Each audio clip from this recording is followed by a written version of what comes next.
창세기 9장을 살펴보고 있습니다.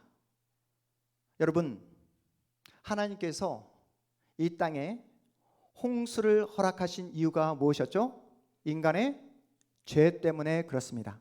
우리가 창세기 6장에서 확인했듯이 인간들이 하나님 앞에서 부패하였고 포악함이 가득했기에 하나님은 사람을 지으신 것을 한탄하시며 땅에 있는 모든 생명체를 다 물로 심판해 버리십니다. 하나님 앞에서 부패하게 되잖아요. 그러면 모든 관계 속에서 포악함으로 표출될 수밖에 없습니다. 제가 예전에 말씀드렸죠. 하나님과의 관계가 좋은 사람은 누구와의 관계도 좋다? 사람과 사람 사이의 인간관계도 좋을 수밖에 없다. 만나는 사람들마다 갈등을 증폭시키고 관계를 깨뜨리는 사람은 하나님과의 관계가 좋지 않은 게 뭐하다? 분명하다고 말씀드렸습니다. 하나님과의 관계가 좋은 사람은 보고 싶은 사람, 만나고 싶은 사람, 생각나는 사람이 될 수밖에 없다고 말씀드렸습니다. 나에게 선물 같은 사람인데 당연히 보고 싶지 않겠습니까?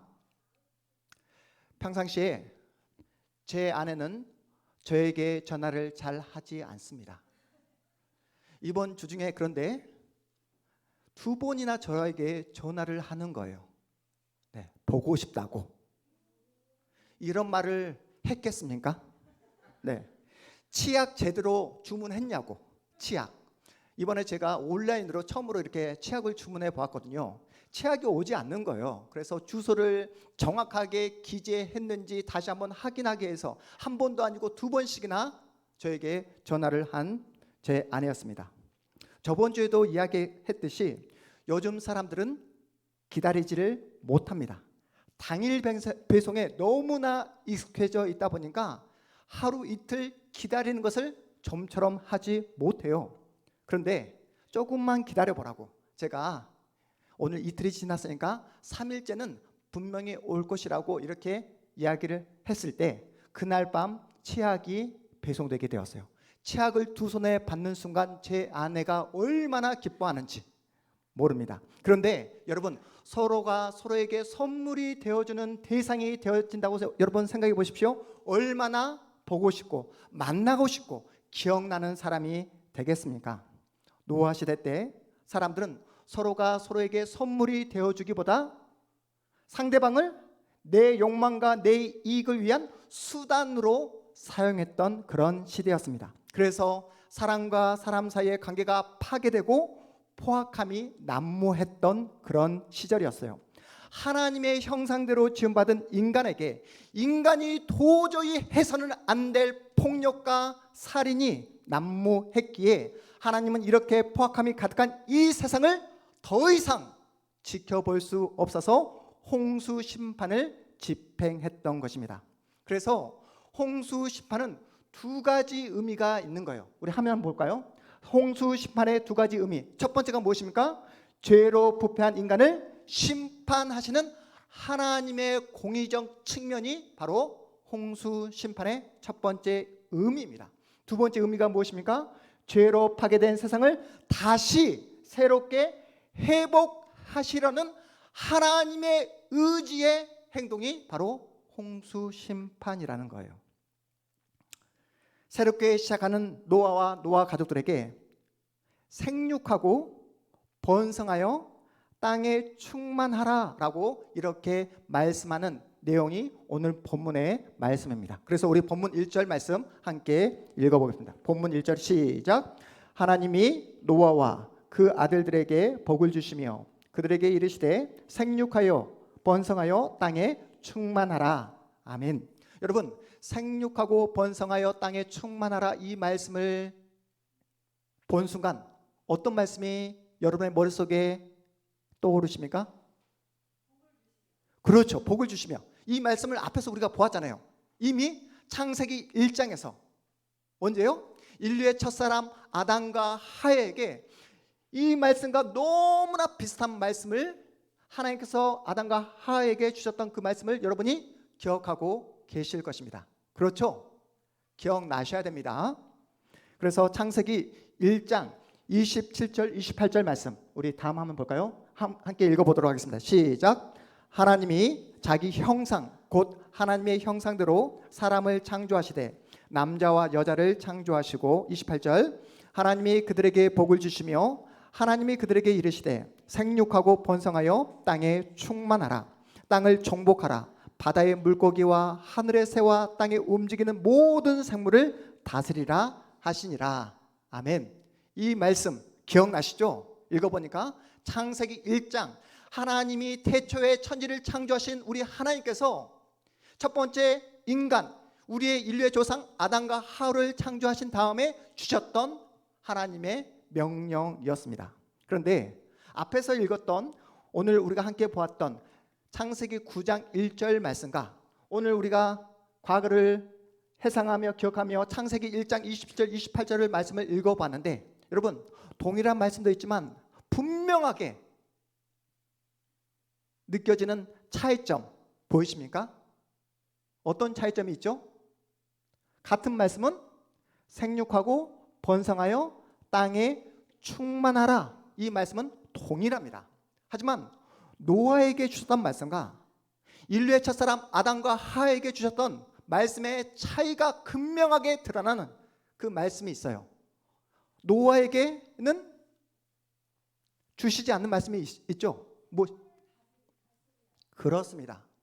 정복하라 다스리라 이 정복의 언어 다스림의 언어를 하나님이 빼버리십니다. 노아에게는.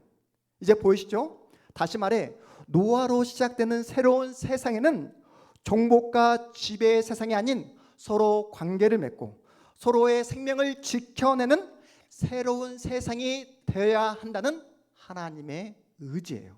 이제는 지배와 정복의 시대를 종식시키고 돌봄과 생명을 보존하는 새로운 세상을 열어 가시겠다라고 하나님께서 천명하고 계시는 장면입니다. 홍수 전과 홍수 이후에 하나님의 형상에 대한 이미지, 개념이 완전히 달라지게 되는 거예요. 우리가 보았던 것처럼 창세기 1장에서 하나님의 형상의 개념은 우리 두 번째 화면 볼까요? 하나님의 형상에 대한 개념이 달라지는데 홍수 이전 창세기 1장 아담과 하와에게 주셨던 홍수 이전은 어떻습니까? 함께 읽어보겠습니다. 시작. 하나님을 대신해서 피조 세계를 통치하는 대리 통치권을 강조했다고 한다면 노아부터 시작되는 새로운 세상은 홍수 이후에는 무엇을 강조한다고요? 생명 중심, 관계 중심을 강조하고 있습니다. 그래서 여러분 보십시오. 노아에게 하나님께서 주신 명령이 무엇이라고요? 어떠한 생명도 함부로 다루거나 함부로 마음대로 인간의 욕심과 욕망대로 학대해서는 안 된다라고 말씀하고 있는 거예요.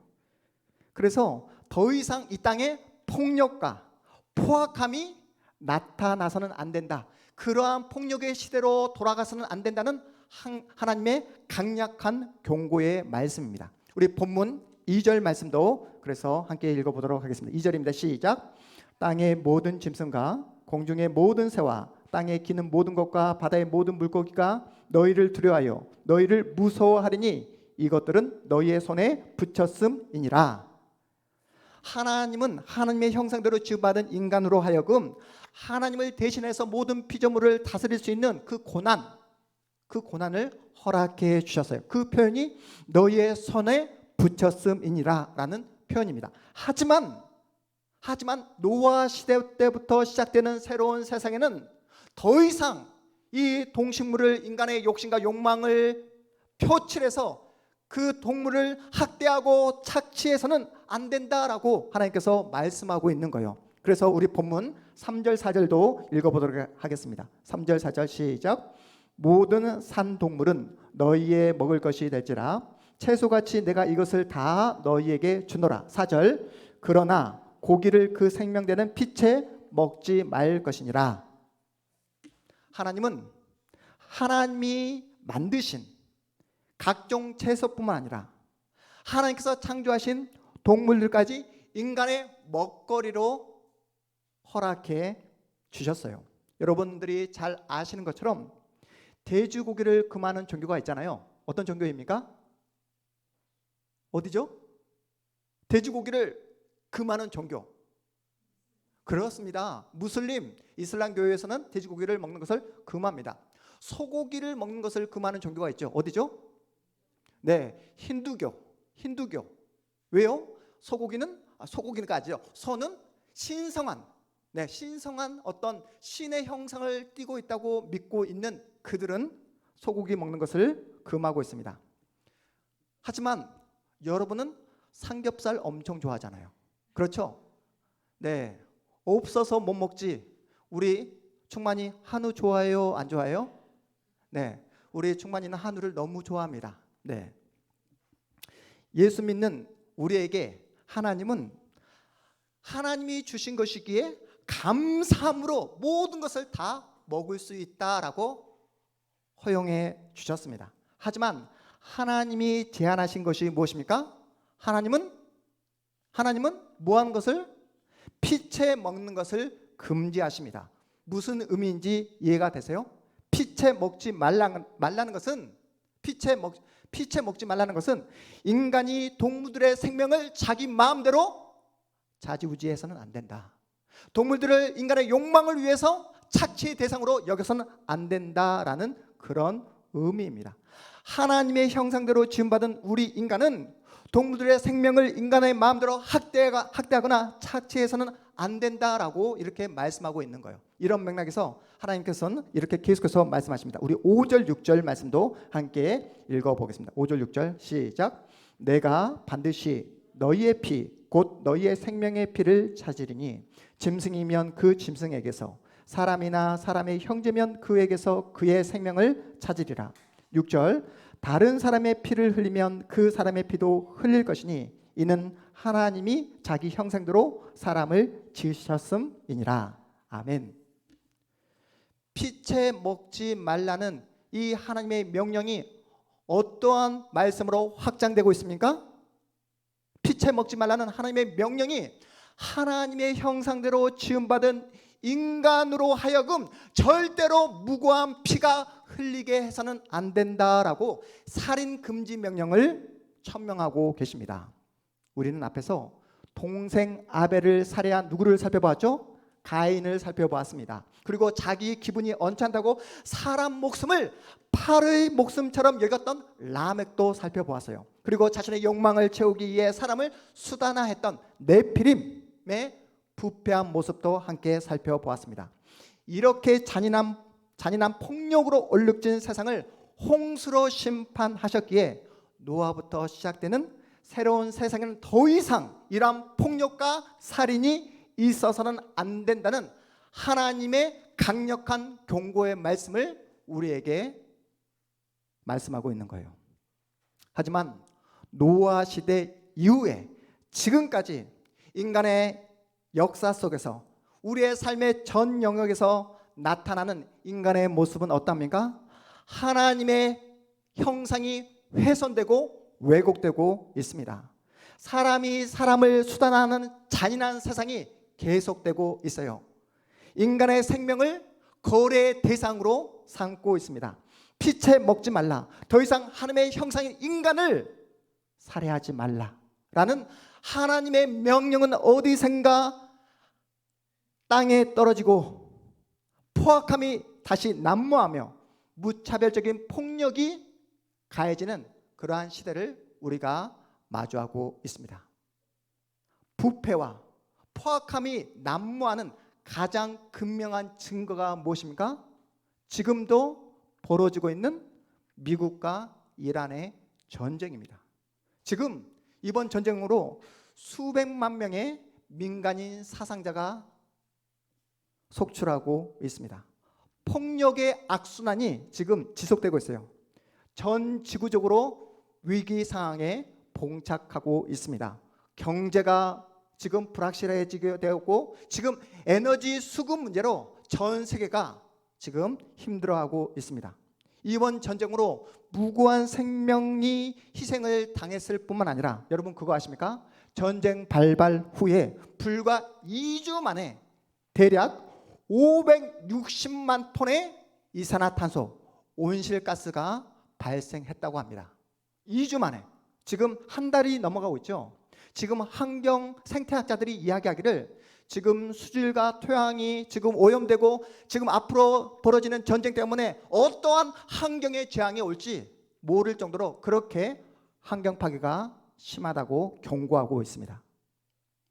사랑하는 여러분, 내 옆에 앉아있는 지체가 하나님의 형상대로 지음받은 고귀하고 존귀한 하나님의 자녀라는 사실을 믿으십니까? 우리 주님은 보이지 않는 우리의 마음까지 살피시는 분이세요. 마음속으로 누군가를 미워하고 시기하고 질투하고 상대방을 업신여기는 그 마음이 있는 그 사람에게 하나님의 은혜가 당길 수 있겠습니까? 분명히 하나님은 하나님의 형상대로 지음받은 사람을 수단으로 이용해 먹고 또한 자신의 욕망을 위해 이용해 먹는 것을 멈추고 중단하고 인간을 목적으로 대하라고 분명히 우리에게 말씀하고 있음에도 불구하고 미움이 있고 상대방을 향한 존중의 마음이 없는 그곳에 하나님의 나라가 임할 수 있겠냐고요. 저는 우리 동탄 한마음교회 지체들이 서로가 서로를 존중해주며 서로가 서로에게 진짜로 선물이 되어주는 그러한 진실한 공동체가 되었으면 좋겠습니다. 세상은 부패하고 포악함이 가득하기에 돈이 없으면 어떡합니까? 무시합니다. 이용할 가치가 없다고 판단되면 그림자 취급합니다. 우리 주일학교 학생들도 학교에 가면 다른 친구들과 비교해서 나만의 뭔가 압도적인 그 무엇이 있어야지만 존재감이 드러나잖아요.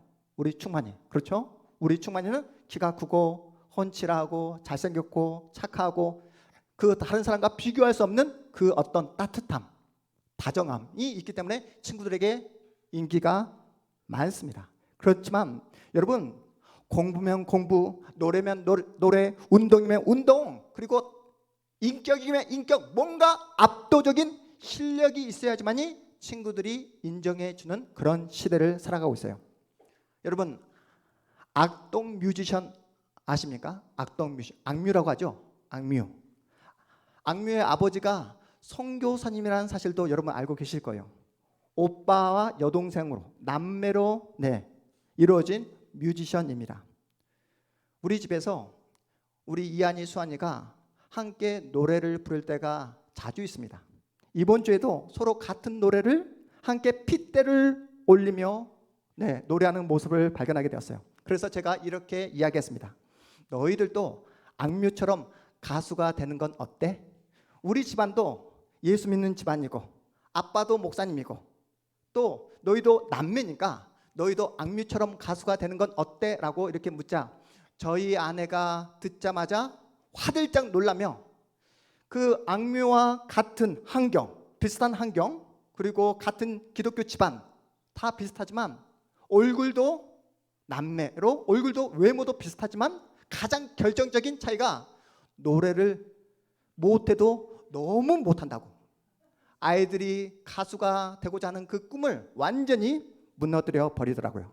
저는 노래를 못하는 우리 이한이 수한이도 교회에 나오면 우리 집사님 권사님들에게 사랑받고 또 편안하게 이야기 나누고 주일날 잠시라도 존중받고 사랑받고 위로받을 수 있는 그런 공동체가 우리 교회가 되었으면 좋겠습니다.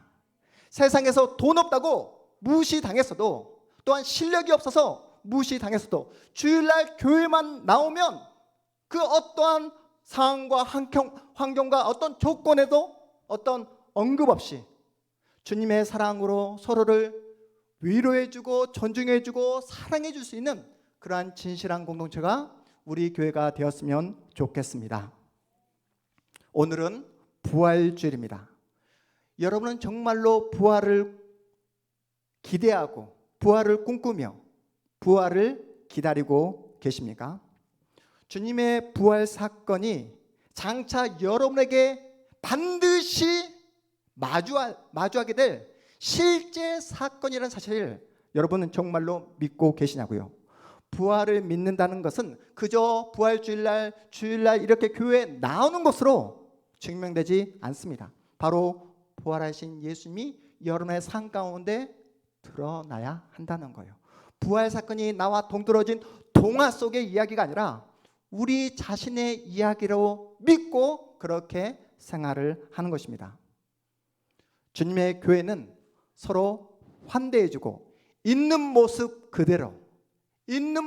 그대로 받아주는 곳이어야 된다라고 제가 여러 번 여러분에게 설교를 했습니다. 그런데 이번 부활주일을 맞이하면서 또 이번 이 설교를 준비하면서 하나님이 나를 있는 모습 그대로 수용해 주시기를 원치 않게 되었어요.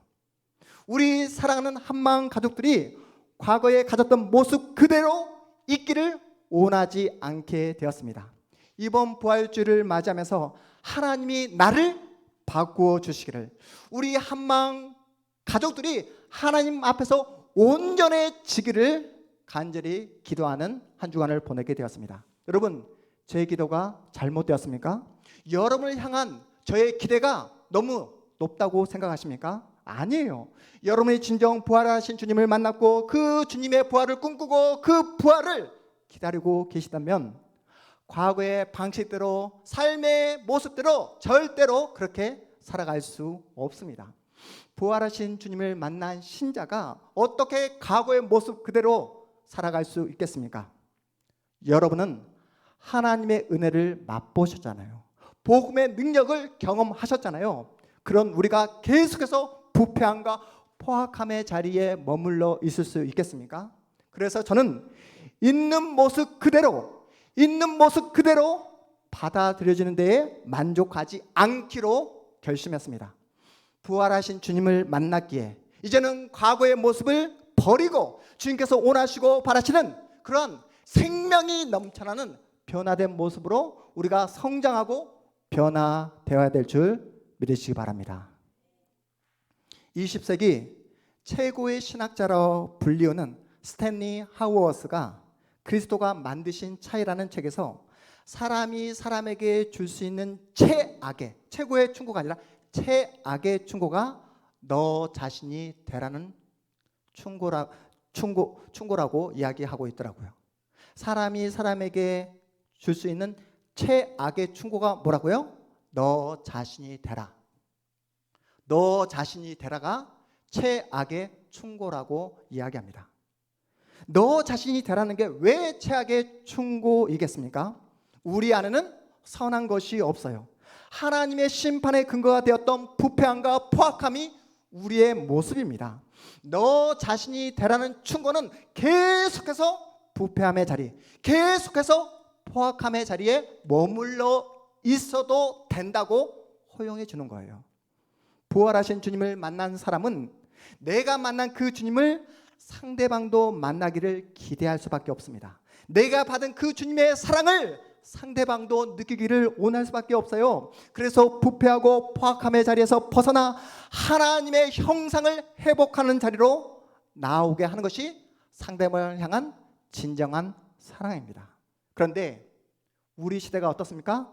관용이라는 이름으로 상대방의 죄까지도 용납하려고 하고 있어요. 인간의 단편적인 생각으로 너 자신이 되라고 무책임한 긍정이 난무하는 시대가 되고 말았습니다.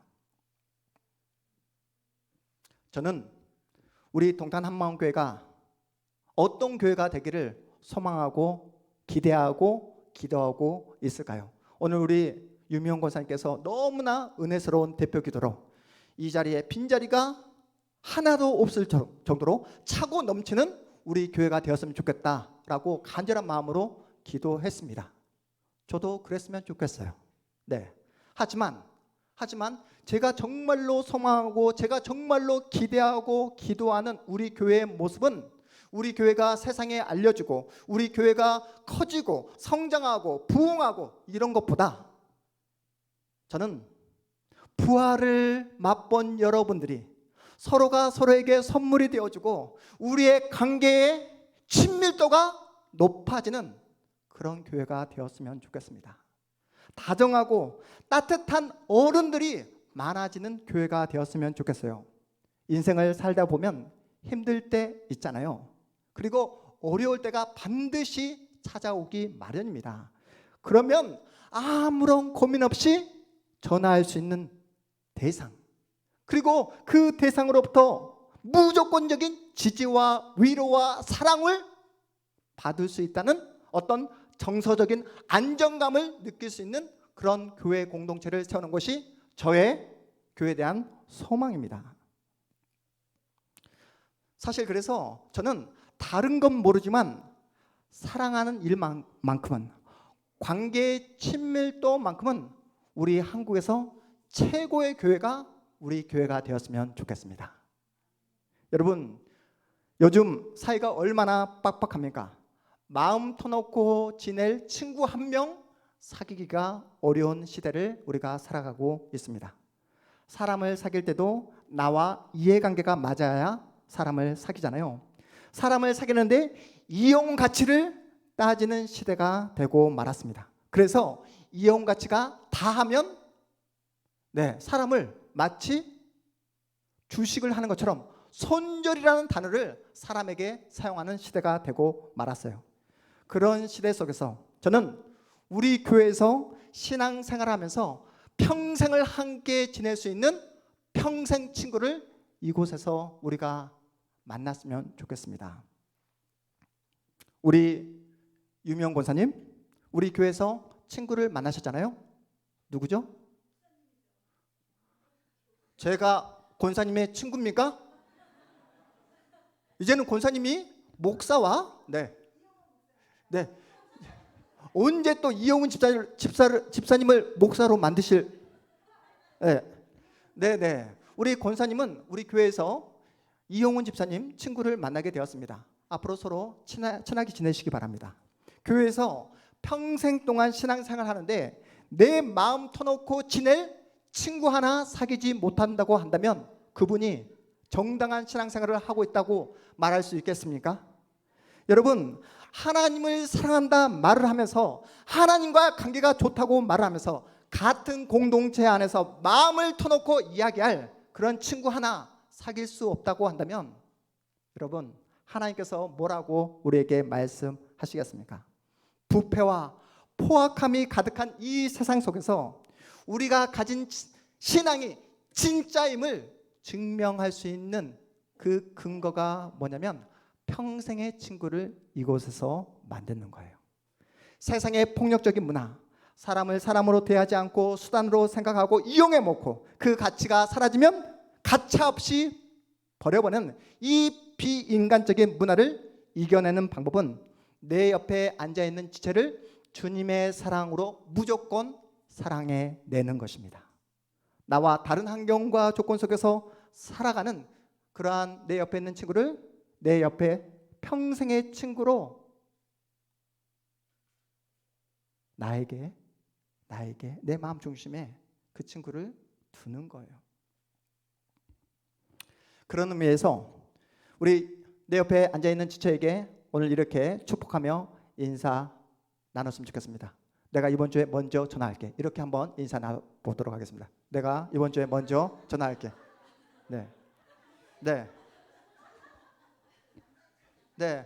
전화는 너무 쉬우니까 내가 이번 주에 먼저 밥 살게.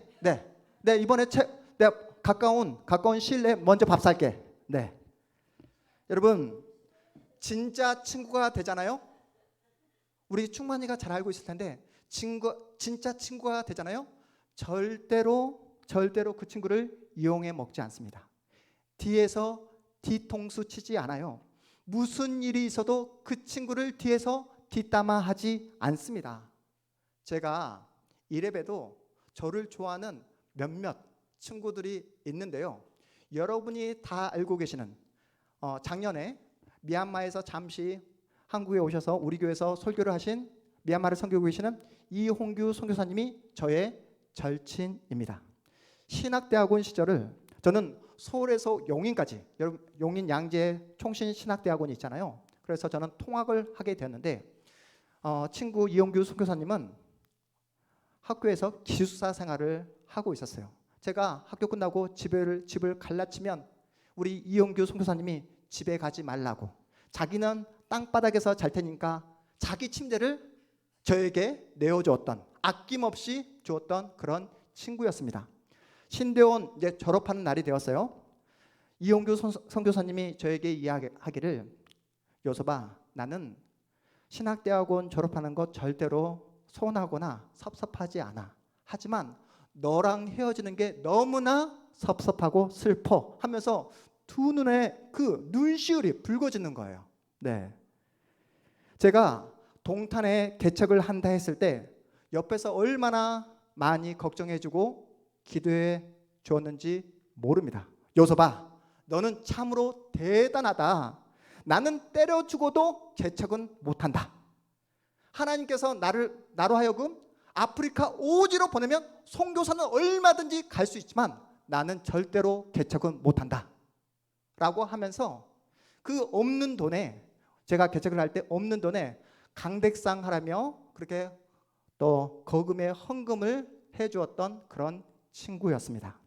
이런 친구, 이런 동역자가 있으면 제 인생 성공한 것 아닙니까? 우리 모두가 부활을 꿈꾸고 부활을 기다리고 있는데, 나중에 부활하고 나서 우리의 본향 천국에서 우리가 이 땅에서 어떻게 하나님을 사랑하며 우리가 서로를 사랑했는지 마음 터놓고 이야기할 그 한 명의 친구가 없다고 한다면 하나님께서 우리에게 뭐라고 말씀하시겠습니까?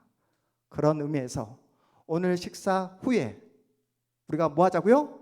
거리 전도하고 집으로 곧장 갈 것이 아니라 벚꽃을 구경하면서 함께 서로를 더 깊이 알아가고 이해하고 사랑하는 시간으로 한번 삼아 보자고요. 하나님 안에서 만난 우리 가족들 더 친밀한 관계로 우리가 촘촘히 세워가기 위해 여름에 시간을 드리고 여름에 마음을 들여서 과거에 그랬던 그 작은 마음이 아니라 부활하신 그 주님을 만난 하나님의 자녀답게 여름의 마음의 그릇이 넓혀지고 여름의 믿음의 깊이가 더욱더 깊어져서 주님의 사랑으로 서로를 더욱더 뜨겁게 사랑하는 그러한 진실한 공동체로 세워지는 우리 동탄 한마음교회가 되기를 주님의 이름으로 축복합니다. 우리 이 시간 간절한 마음으로 함께 말씀 기억하면서 기도하며 나가도록 하겠습니다. 이 시간